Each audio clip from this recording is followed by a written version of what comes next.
देश में निर्वाचन माहौल चली बेले जड़े युवक निजर भोट दे होइछन्ति गिरफ। हेले आपण भाबुथिबे भोट देबा प्रत्येकटी नागरिकों मौलिक अधिकार, किंतु युवक जनक गिरफ हेले काहेके? हाँ क्या एही युवक जनक 8 थर भोट दे एबे गिरफ होइछन्ति।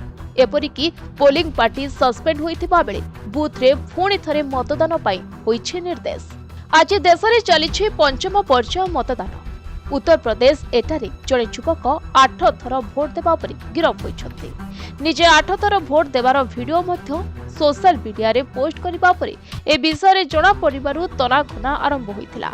पर एही वीडियो को कांग्रेस नेता राहुल गांधी और अखिलेश यादव मध्य सोशल मीडिया रे शेयर करथिले। तेबे घटना जणा पड़िबा परे एटा जिल्लार नयागांव थाना रे मामला रुजु करा जायथिला। एपरिकी युवकों को गिरफ करा जिबा सह सही बूथ रे थिबा पोलिंग पार्टी को सस्पेंड करा जायछि। एहा सह सही बूथ रे सानी मतदान पाई निर्वाचन अधिकारी निर्देश दैथिबा जणा पड़िछि। ब्यूरो रिपोर्ट प्रतिदिन टीवी।